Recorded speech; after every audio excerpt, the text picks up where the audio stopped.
Tirania de Aço capítulo 316 Batalha das Planícies da Andaluzia. Desde a vitória e tomada da província conhecida como Múrcia, os granadinos têm estado ocupados defendendo suas fronteiras dos ataques da União Ibérica. Eles não estavam tão bem preparados para uma invasão em grande escala da Península Ibérica quanto pensavam. As primeiras batalhas que travaram mostraram uma grave falta de disciplina em suas fileiras em comparação com as tropas de Berengário. A razão para isso era simples: o adido militar austríaco não havia treinado os granadinos com tanta força quanto faria com suas próprias tropas, nem os colocou em treinamento especializado. Como tal, depois que Azam voltou a Granada para se envolver em atividades hedonistas, o exército real de Granada foi deixado nas mãos do general Ziad ibn Yais, que era muito mais competente em assuntos militares do que o jovem sultão. Este general era um homem de meia idade e estava conversando com o general Arnulf do exército real austríaco. Fazia mais ou menos um ano desde a última vez que ele viu sua casa em Kufstein. Apesar disso, ele não estava nem um pouco cansado. No momento, os dois generais conversavam entre si enquanto cavalgavam um ao lado do outro no meio da formação, sob a proteção de milhares de soldados granadinos. Então Azam abandona seu exército para poder se empanturrar de mulheres e vinho, deixando-nos para cuidar de seu exército. Isso deve doer um pouco, não é, meu caro amigo? Em resposta a isso, o general Ziad apenas riu antes de responder a piada de Arnulf. Certamente que não. Estou realmente feliz que o sultão tenha deixado o esforço de guerra em minhas mãos. Não me interpretem mal, ele é um administrador decente, mas um cobertor molhado seria um comandante melhor em termos de estratégia e guerra. O sultão pode ser morto aqui, e é melhor para ele ser o rosto dos esforços de recrutamento em casa do que ser o homem que lidera o ataque. Antes que Arnulf pudesse responder a esta declaração, ele notou um cavaleiro à distância. Este homem usava o padrão de espelho padrão e a armadura de cota de malha com a qual a maioria das tropas granadinas estava equipada. Como tal, ele foi autorizado a passar para o exército, onde imediatamente avançou para o comando. Permissão para falar, senhor. A julgar pela expressão frenética no rosto do soldado, Ziad sabia que a notícia devia ser urgente. Como tal, ele acenou com a cabeça em silêncio, preparando-se para a informação que suspeitava que arruinaria seu humor. Há um exército inimigo de cerca de 20.000 homens vindo nesta direção. Eles estão a aproximadamente 16 quilômetros de distância. Assim que ouviu isso, Ziad começou a dar ordens às tropas de seu exército. Entre em formação e prepare-se para a batalha. Carregue suas armas. Não quero que você dispare suas armas até ver o branco em seus olhos. Essa frase foi como os austríacos treinaram as tropas granadinas para utilizar suas armas de fogo arquebus e primitivas da maneira mais eficiente. Se eles eram ou não capazes de manter um alto grau de disciplina era outra história.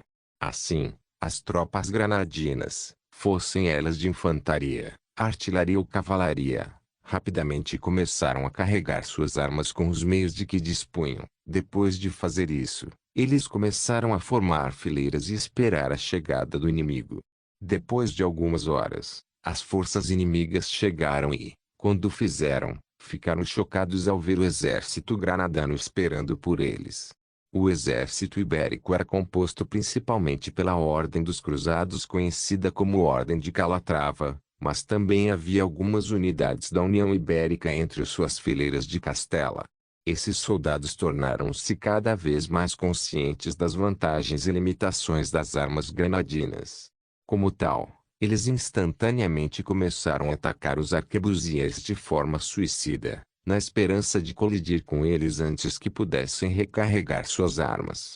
Enquanto as tropas ibéricas começaram a atacar de forma imprudente as forças granadinas, a artilharia granadense começou a disparar suas metralhadoras contra as linhas inimigas por meio de seus canhões Falconet. Numerosos projéteis encheram o ar e explodiram nas fileiras inimigas, causando baixas massivas nas forças ibéricas. Fosse fé em Deus ou destemor na morte, os ibéricos não se intimidaram. Em vez disso, eles atacaram loucamente na linha de fogo sem qualquer preocupação com sua segurança. Quando Arnulfo viu isso, ele ficou bastante preocupado. Os ibéricos superavam em muito as tropas granadinas, e as armas granadinas exigiam muito mais tempo para recarregar do que as armas do exército real austríaco. Quando a linha inimiga começou a se aproximar, vários arquebusiers granadinos começaram a disparar suas armas em trepidação, o que causou uma reação em cadeia dos soldados quando outros abriram fogo instantaneamente, apesar de não ouvirem uma ordem para fazê-lo. Embora alguns desses tiros tenham atingido seus alvos, perfurando a armadura do inimigo em sua carne, a maioria deles falhou totalmente em fazê-lo. Essa ação forçou Zia a gritar suas ordens para suas tropas, que foram retransmitidas por todo o exército por outros oficiais e suboficiais. Segura o seu fogo. Segura a porra do seu fogo. Apesar dessas ordens, mais tiros foram disparados até um ponto em que cerca de metade dos soldados ainda estava com as armas carregadas, forçando-os a uma posição perigosa. Enquanto a outra metade começou a recarregar suas armas o mais rápido que pôde, as tropas ibéricas finalmente alcançaram as linhas de frente do exército. Ao fazer isso, eles correram direto para uma saraivada desencadeada pela metade dos soldados que continham o tiro. Embora essa saraivada tenha sido eficaz em devastar as linhas inimigas, ela não teve um efeito tão significativo quanto possível. Assim, os piqueiros tomaram seu lugar e começaram a lutar contra o inimigo. No entanto, à medida que a batalha travada contra o exército granadino começou a sofrer perdas, havia muitos ibéricos para seu exército lidar com eficiência. Seria outra história se os soldados mantivessem a devida disciplina e atirassem quando eram comandados. No entanto, a realidade era uma história diferente, e cerca de 5.000 arquebusiers erraram seus alvos durante o caos inicial da batalha. Em pouco tempo, os piqueiros não conseguiram mais conter a infantaria ibérica e começaram a romper as fileiras e fugir do campo de batalha. Cortando os soldados mouros com ódio fanático, as forças católicas começaram a gritar em sua língua nativa uma série de gritos de guerra que causaram arrepios na espinha dos exércitos granadinos. Morte a todos os mouros. Deus o queira. Granada deve queimar. Em pouco tempo, as linhas granadinas começaram a desmoronar e os soldados começaram a se encaminhar. Embora o general Zia tentasse reunir suas forças atrás dele, o esforço foi em vão. Arnulfo agarrou o homem pelo soldado e olhou em seus olhos escuros com uma expressão severa. A batalha está perdida. Dê ordem de retirada, ou morreremos aqui. Zia cerrou os dentes e os punhos em fúria ao testemunhar seu exército quebrar as fileiras e fugir do campo de batalha. No entanto, não havia nada a fazer sobre isso agora. Como tal, ele seguiu o conselho de Arnulfo. Recuem. Todas as unidades recuam. Quando os poucos soldados granadinos restantes ouviram isso, eles penduraram seus arquebuses sobre os ombros e começaram a se retirar do exército que avançava. Do outro lado do campo de batalha, o comandante Calatrava estava ansioso para perseguir o inimigo e não dar trégua. Quando ele estava prestes a dar o comando para aniquilar o inimigo, sentiu uma mão firme agarrar a armadura em seu ombro. Como tal, o homem se virou para ver o verdadeiro mentor por trás desse ataque. Era um duque empregado pelo rei de Castela. O homem olhou para o comandante cruzado antes de balançar a cabeça. Deixa eles irem. Quando o cruzado ouviu essas palavras, ficou indignado e imediatamente protestou. Mas vossa graça, se não os perseguirmos, eles vão se reagrupar e se tornar uma ameaça ainda maior à nossa existência. No entanto, o duque não se convenceu e simplesmente olhou na direção de onde todos os soldados granadinos estavam fugindo. Se os perseguirmos, podemos cair em uma armadilha. Prefiro que eles se reagrupem e os esmaguem novamente a marchar com meus homens para uma morte sem sentido. Você deveria estar agradecido. Sem meu conselho, esta vitória não teria sido possível. Depois de dizer isso, o duque soltou o cruzado e avançou com seu cavalo, ordenando a todos os soldados ibéricos que parassem. Alto! Não iremos mais longe. Recupera as armas do inimigo. Vamos trazer algumas delas de volta para Castela para que possamos descobrir como elas funcionam. Quanto ao resto, arme-se com elas e familiarize-se com seu uso. Os granadenses não têm mais autoridade em armamentos avançados. Com estas palavras ditas, os soldados ibéricos católicos começaram a aplaudir. Eles conseguiram uma grande vitória aqui neste dia e, com isso, adquiriram os meios para fazer a engenharia reversa do arquebuse. Talvez tal coisa virasse a maré da guerra a seu favor. Afinal, a ressurreição de Al-Andalus era algo que os católicos não podiam permitir. Tirania de Aço capítulo 317. Armando bandidos. Meses se passaram desde que a Operação Thunder provou ser um sucesso inicial. Os hussitas haviam avançado bem em território leal durante esse tempo. Tanto que os exércitos católicos estavam agora em desvantagem. Como resultado disso, a desobediência civil começou a estourar em todo o reino, que rapidamente se transformou em tumultos. O resultado disso foi um aumento na criminalidade. Bandos de bandidos começaram a aparecer por toda a Boêmia, agindo como um flagelo sobre a população local. Enquanto Eckhard estava ocupado atuando como principal conselheiro militar das várias seitas hussitas, os agentes da coroa austríaca começaram a fornecer a vários grupos de bandidos as armas de que precisavam para causar um caos ainda maior. O carregamento de armas veio direto de Viena e passou pela área de operações de Eckhard. Como tal, ele encarregou um dos agentes de campo incorporados à sua unidade para se encarregar da entrega. No momento, este agente estava diante do líder de uma das gangues de bandidos mais temíveis dentro das fronteiras de Praga. Os hussitas logo estariam marchando neste território. Pensado nisso, Eckhard elaborou um plano que envolvia o armamento dos bandidos, com o intuito de distrair as forças leais.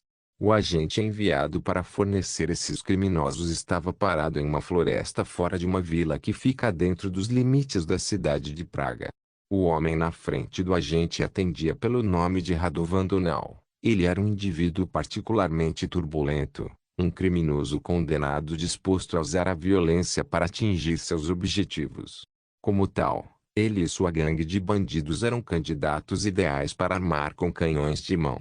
Com isso em mente, o agente e seus colegas de trabalho vestidos como humildes camponeses boêmios entraram na parte de trás de sua carroça antes de retirar algumas caixas de madeira.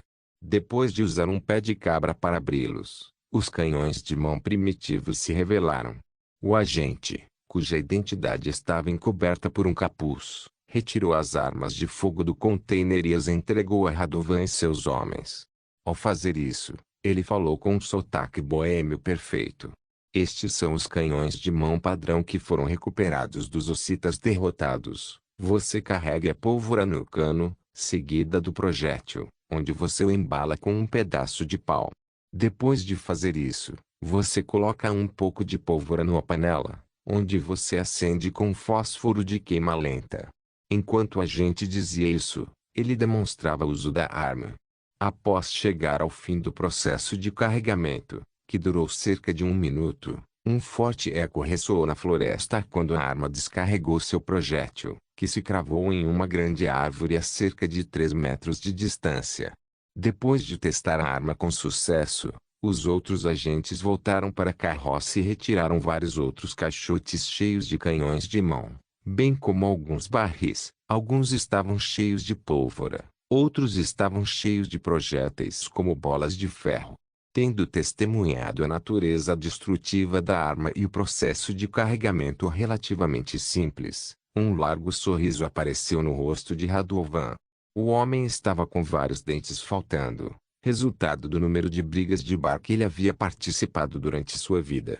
O homem puxou uma bolsa cheia de moedas cunhadas pelo senhor local. Ele se preparou para pagar um alto preço. Quanto eu te devo? Em resposta a isso, o agente apenas balançou a cabeça antes de responder. Considere isso um presente da coroa da Boêmia. Apenas me prometa que, quando as forças hussitas se mudarem para Praga, você e seu bando de ladrões fornecerão uma distração e tanto para aqueles malditos hereges. Radovan riu levemente ao ouvir isso antes de estender a mão em concordância. Sim, será uma ocasião e tanto. Depois de dizer isso, o agente e o capitão bandido apertaram as mãos. O negócio foi selado com isso e os agentes austríacos partiram da cidade. Esta era apenas uma das muitas gangues de criminosos e ladrões que pretendiam armar nos próximos dias. Como tal, eles partiram das fronteiras de Praga e viajaram para a próxima cidade em sua lista de objetivos. Depois que os austríacos partiram, um dos membros da gangue de Radovan se aproximou dele com uma expressão preocupada no rosto enquanto fazia a pergunta em sua mente.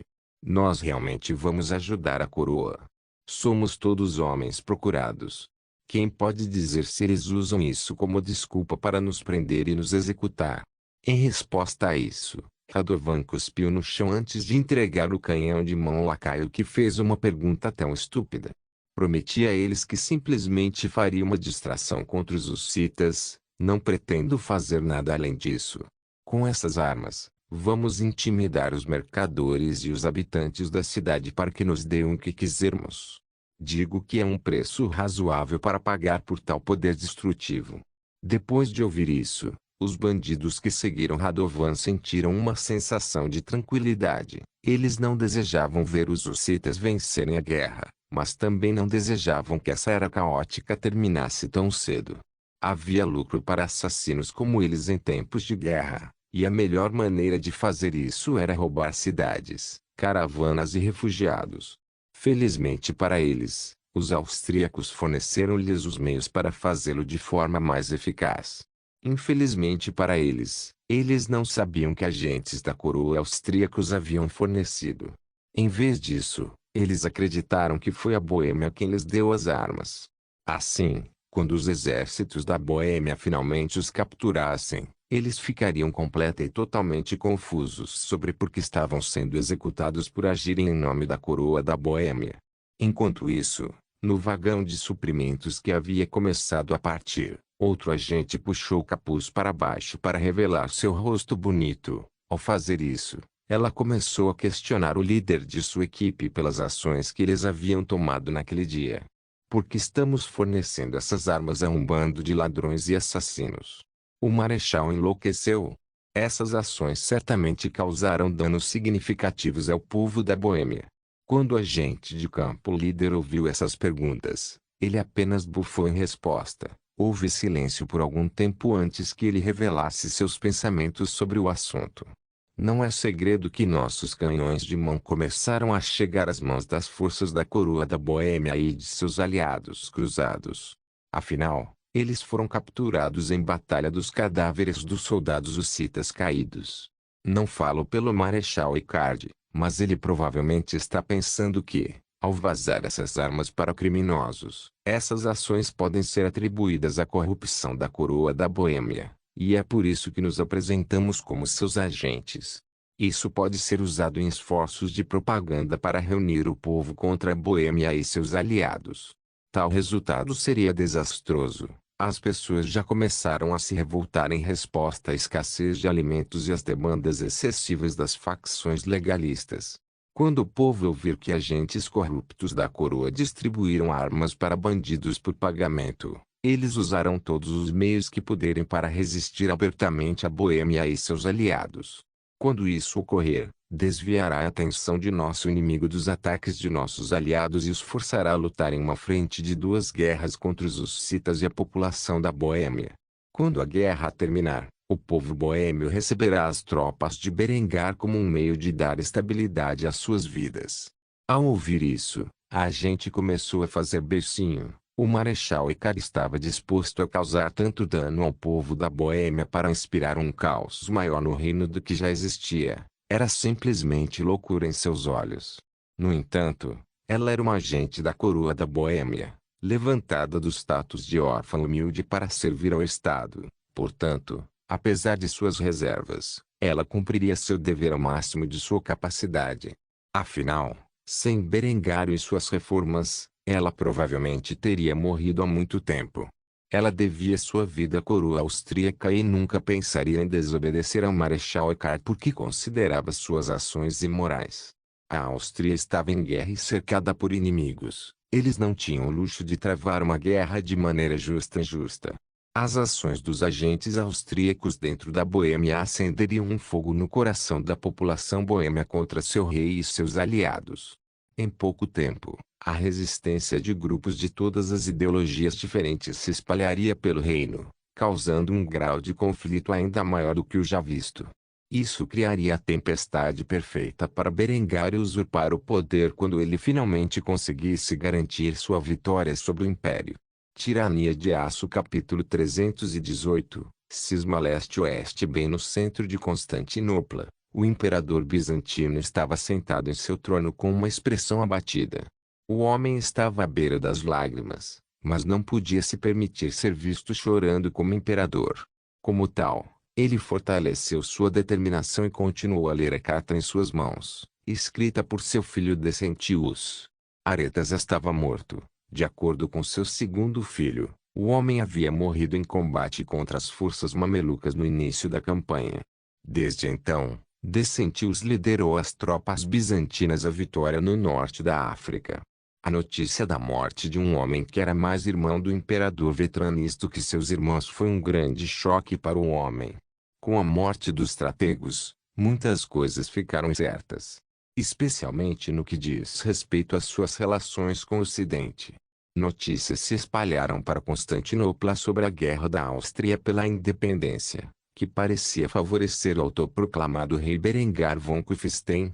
Os bizantinos não se posicionaram sobre o conflito. Em vez disso, eles permaneceram totalmente neutros.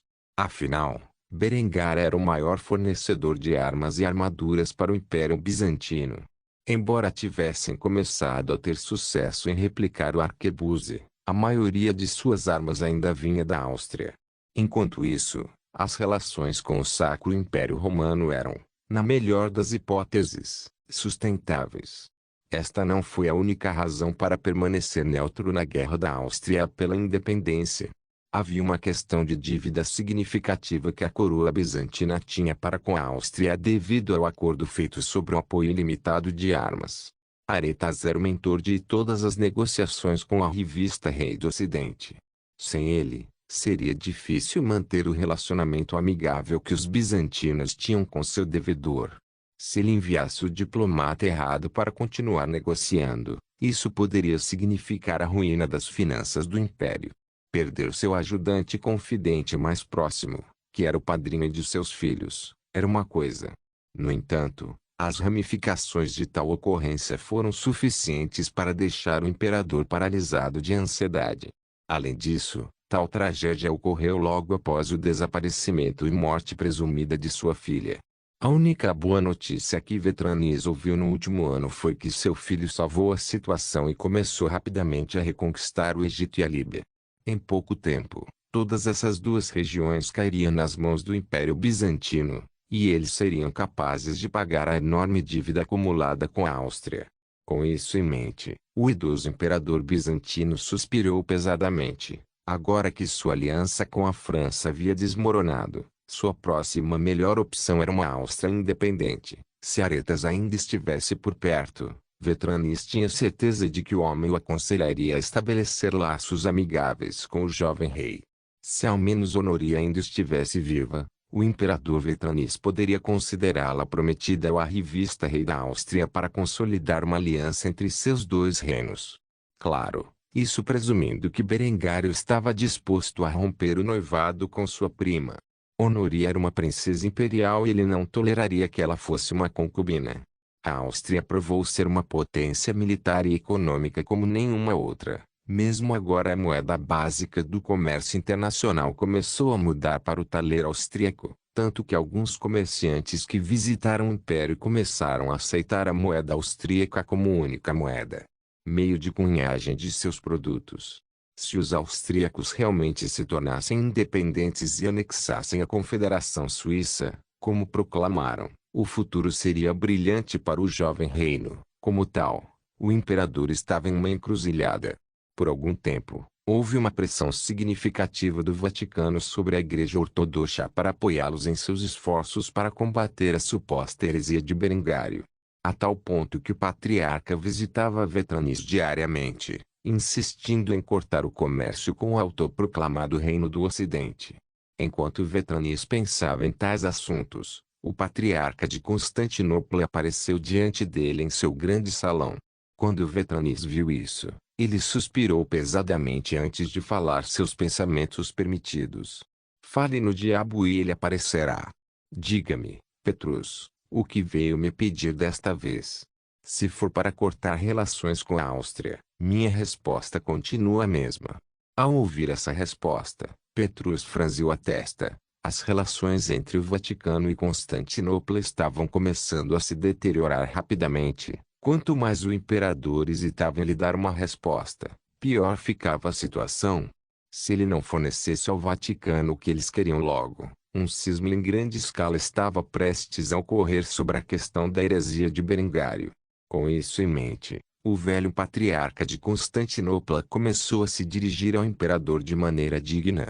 Sua Majestade, um representante do Vaticano, chegou e nos fez um pedido se não denunciarmos publicamente o Duque Berengário von Kufstein e sua heresia, bem como fornecermos ajuda monetária ao Vaticano para sua próxima cruzada contra ele, então os resultados serão um cisma total. O Vaticano vai denunciar Vossa Majestade e eu como hereges e nos condenar ao inferno por toda a eternidade. Seremos forçados a fazer o mesmo em resposta. Não haverá como consertar esta ponte. Você deve escolher um caminho como imperador dos romanos. Estamos com o Vaticano como temos feito há séculos, ou abraçamos a reforma alemã como o ramo legítimo do cristianismo.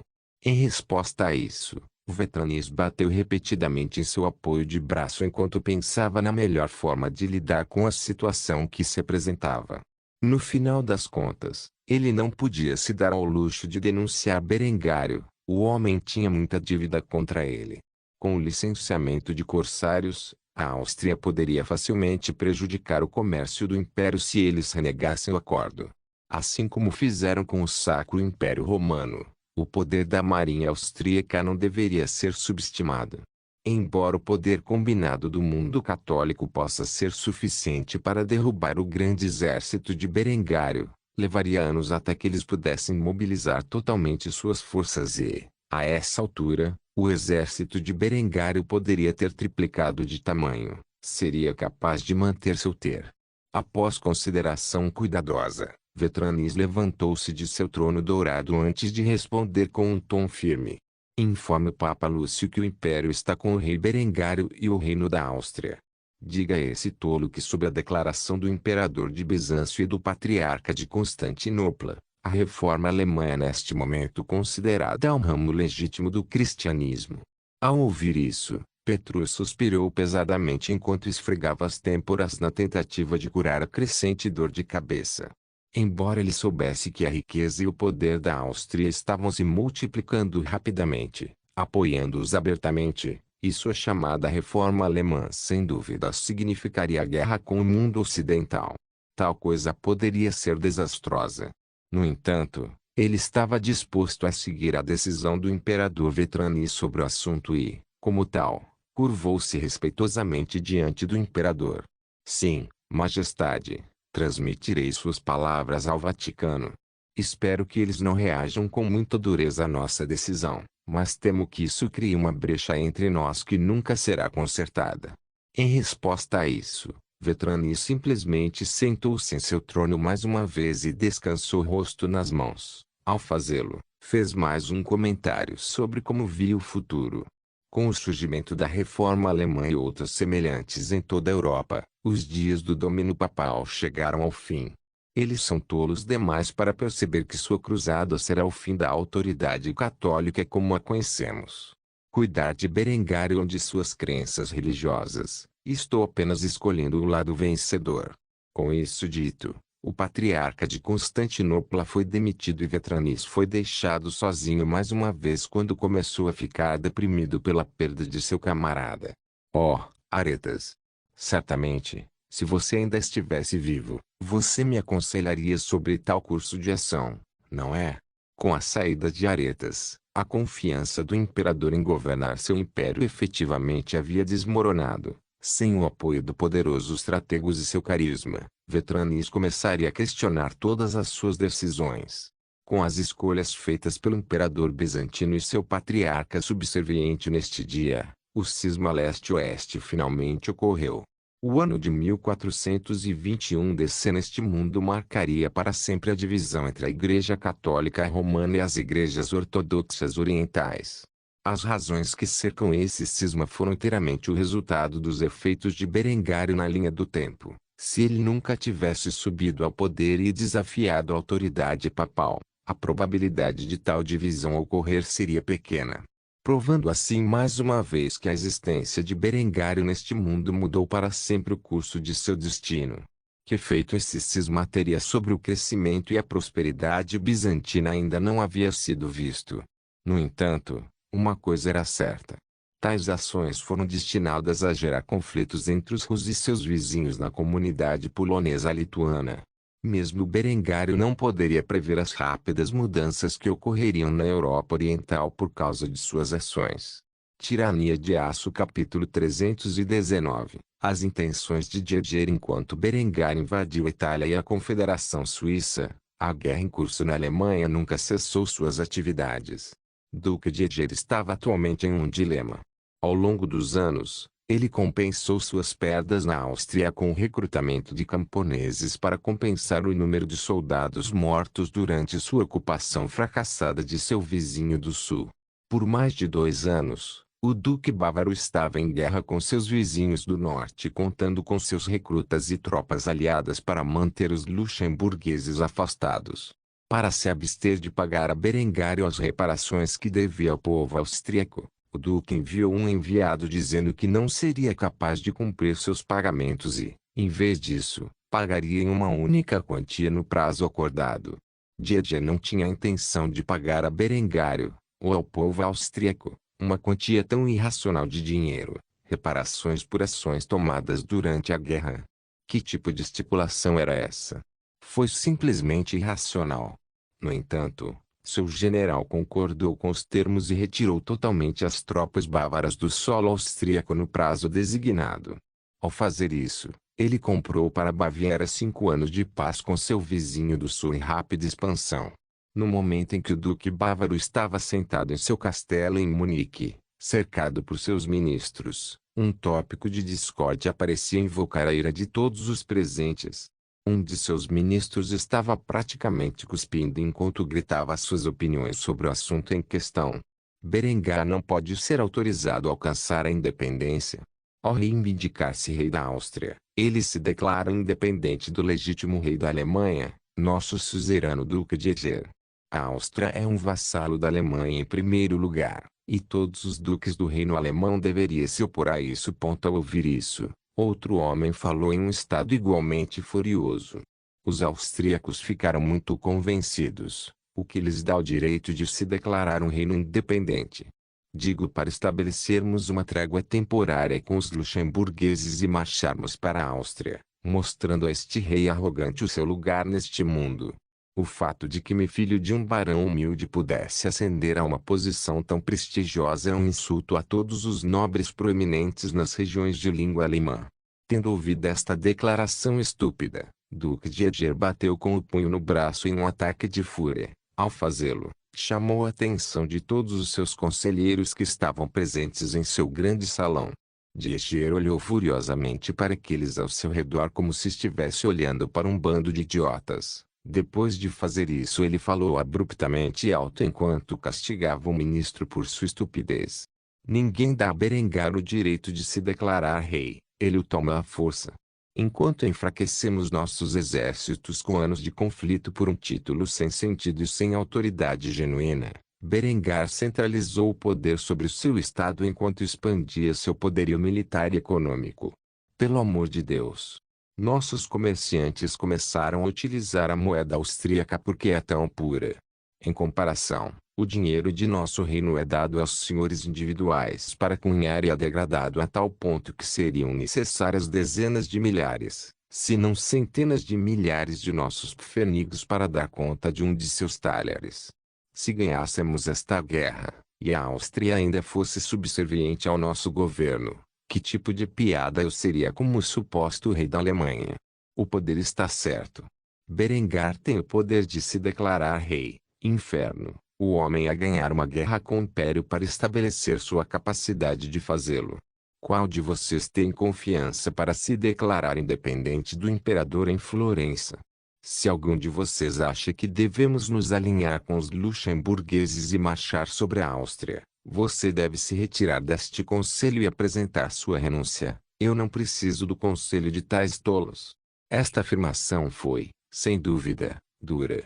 No entanto, fez um ponto válido, e que a ideia de marchar sobre a Áustria era absurda. Se alguém quisesse saber o quão bem isso iria acabar, eles só precisavam voltar o relógio 2 anos para sua última tentativa de tal coisa.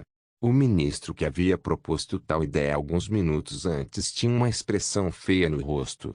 No entanto, ele permaneceu em silêncio enquanto saía da sala.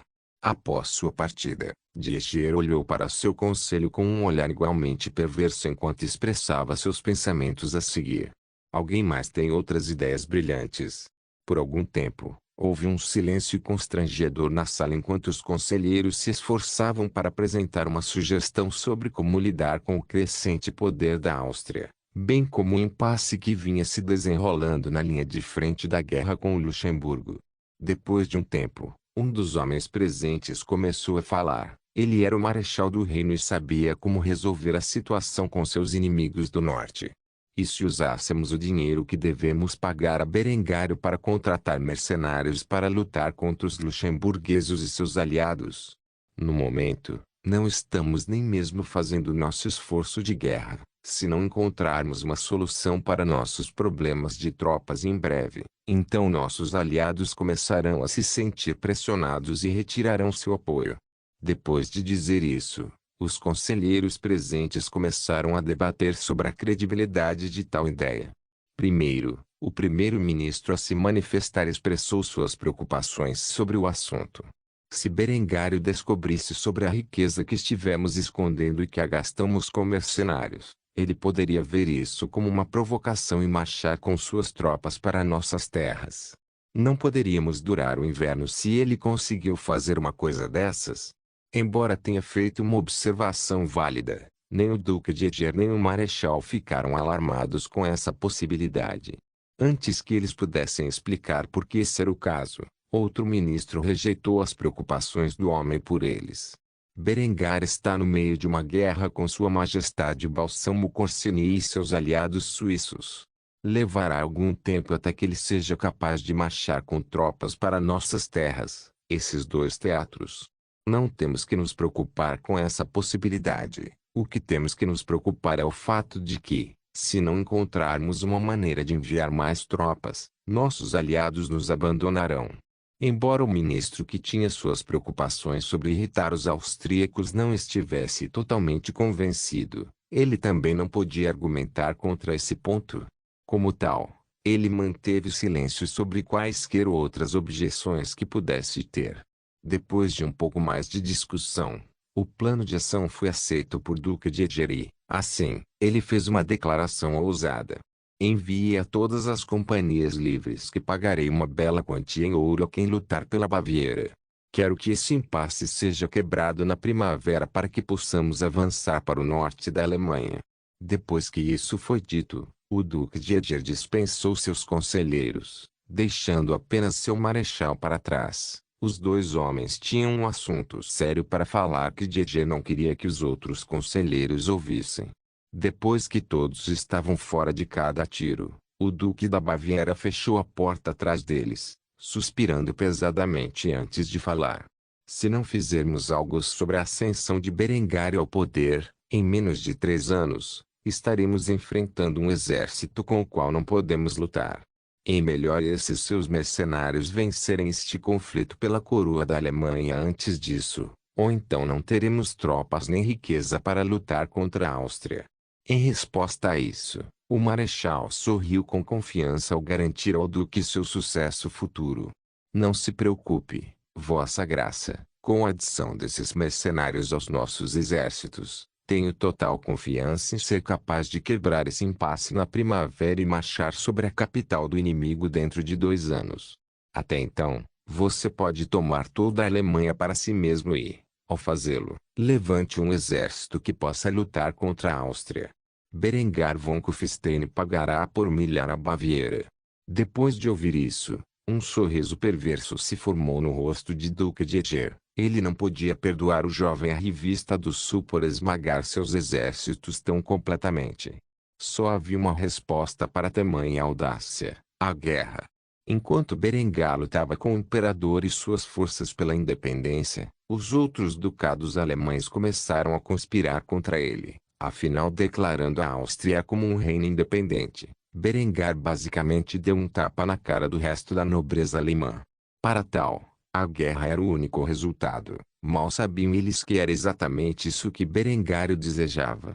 Tirania de Aço capítulo 320. Reformas culturais. No coração da cidade de Kufstein encontra-se um grande castelo que foi o lar da família von Kufstein. Dentro de seus salões de pedra fria, havia um pequeno palco montado, onde mais de 100 clientes se reuniram para assistir à exibição. Adele olhou para o público por trás das cortinas com uma sensação avassaladora de excitação e ansiedade dentro de seu coração palpitante.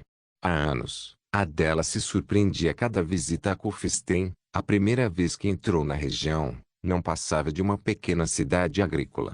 No entanto, agora, havia crescido em uma cidade enorme e estava se expandindo a cada dia.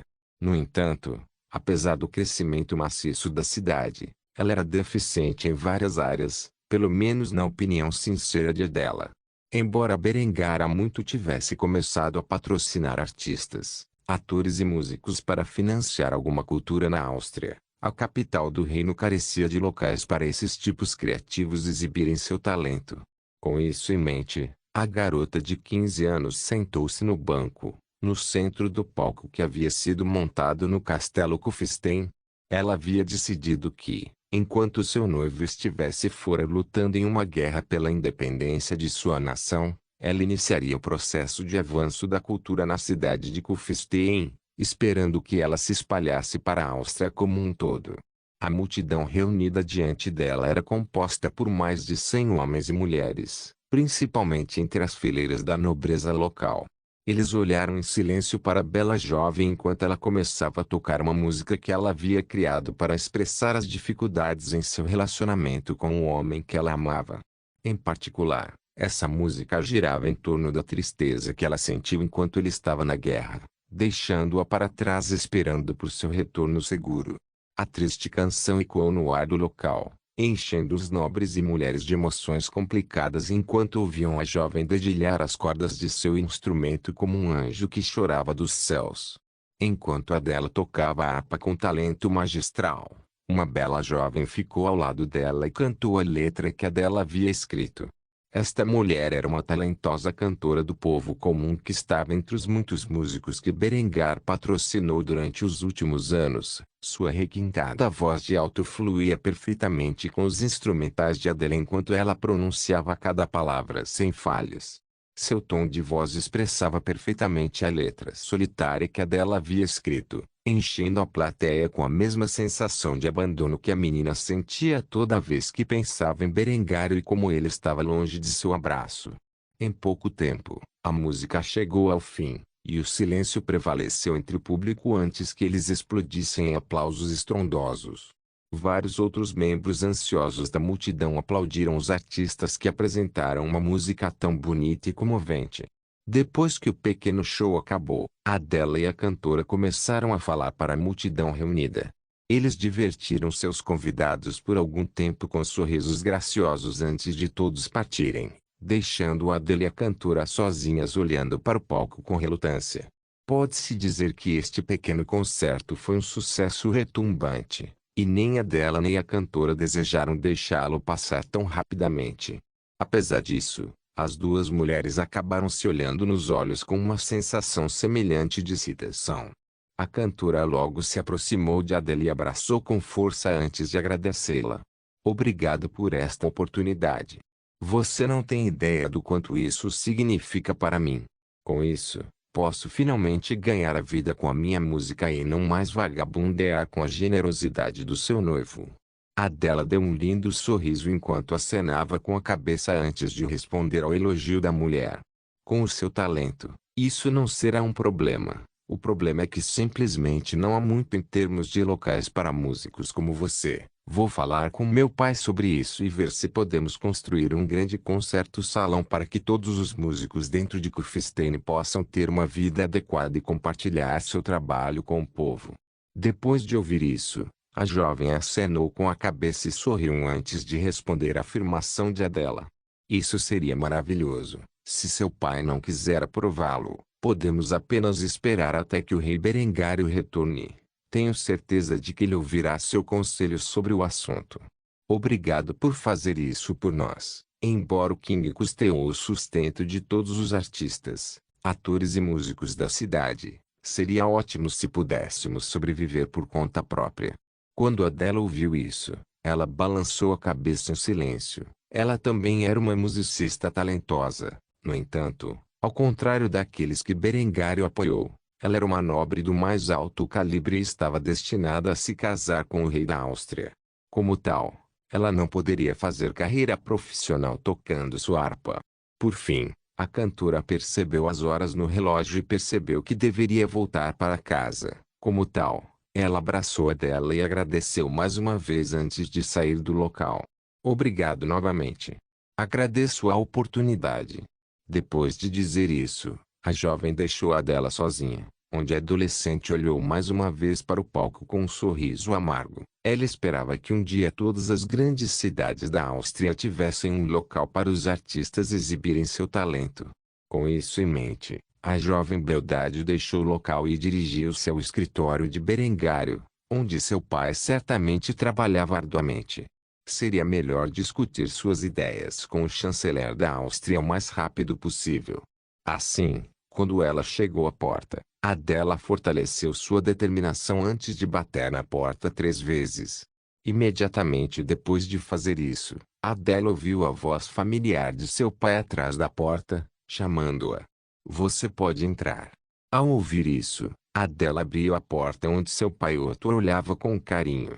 Sua filhinha havia crescido tão rápido, apenas alguns anos atrás. Ela era apenas uma criança pequena, mas agora ela era uma linda jovem. Em breve, ela se casaria com Berengário e se tornaria rainha da Áustria.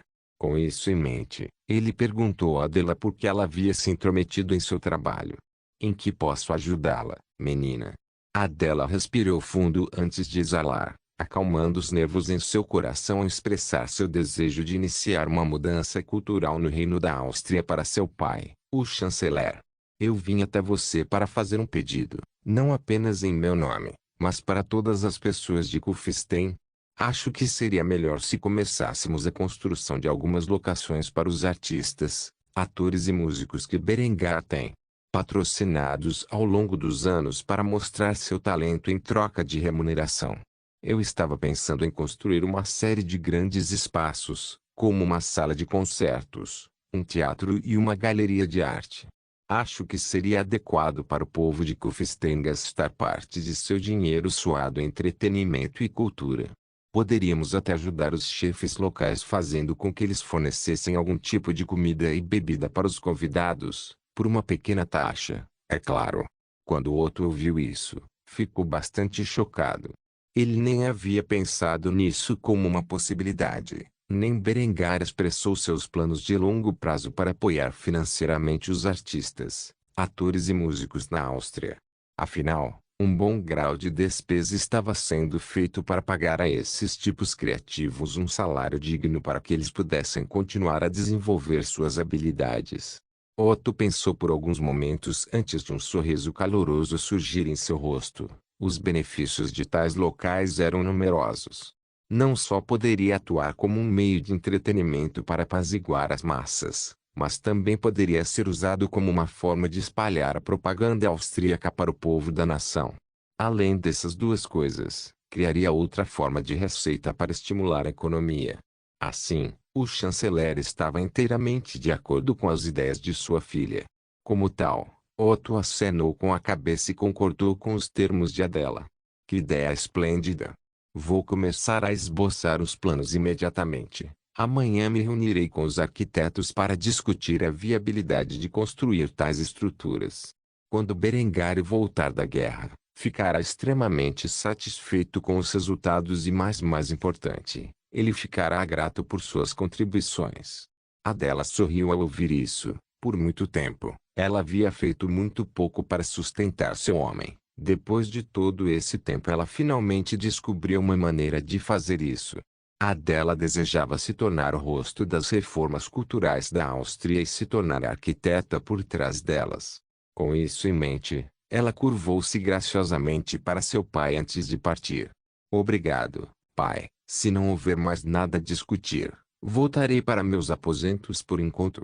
Depois de ouvir isso, Otto dispensou apropriadamente sua filha mais nova.